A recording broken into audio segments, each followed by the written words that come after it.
पर एक वार्निंग लगी है। साफ शब्दों में लिखा है, यहां सूर्यास्त के बाद प्रवेश करना वर्जित है। ये वार्निंग किसी रैंडम सिक्योरिटी गार्ड या किसी डरे हुए गांव वाले ने नहीं लगाई, बल्कि ये खुद आर्कियोलॉजिकल सर्वे ऑफ इंडिया ने लगाई है। लेकिन एक रात 3 दोस्त इस वार्निंग को इग्नोर करते हैं और किले के अंदर जाने का प्लान बनाते हैं।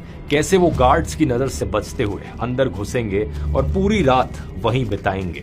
उन्होंने ये अफवाह भी सुनी थी, जो हर आसपास रहने वाले को बचपन से सुनाई जाती है, कि जो भी इस किले में रात को रुका है वो कभी जिंदा वापस नहीं आया है। लेकिन तीनों को लगा था कि ये सब बस कहानियां हैं, डर बस उनके मन में है, और इसलिए वो आगे बढ़ते हैं। शाम को सूरज ढलता है।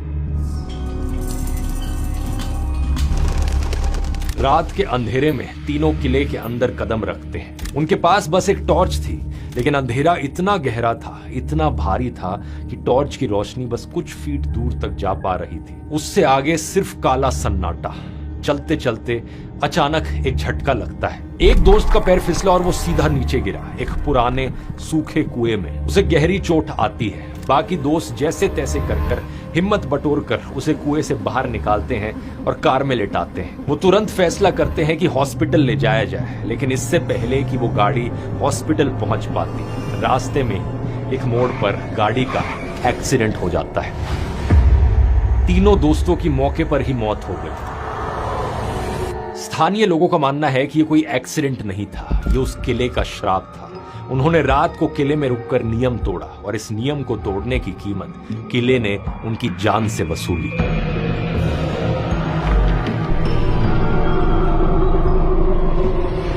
नमस्कार दोस्तों, ये कहानी है भानगढ़ किले की। हर साल यहाँ लाखों टूरिस्ट आते हैं, लेकिन शाम ढलने के बाद कोई भी नहीं रुकता।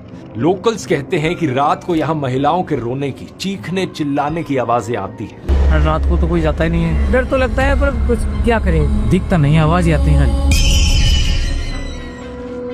लेकिन भानगढ़ की असली कहानी जितनी बताई जाती है, उससे कहीं ज्यादा इंटरेस्टिंग है। इस किले का सबसे बड़ा सीक्रेट वो नहीं है जो रात को दिखता है, बल्कि वो है जो इतिहास में छिपा हुआ है। भानगढ़ की कहानी साल 1573 में शुरू होती है। आमेर के राजा भगवंत दास ने अपने छोटे बेटे माधो सिंह के लिए एक नया शहर बसाने का फैसला किया।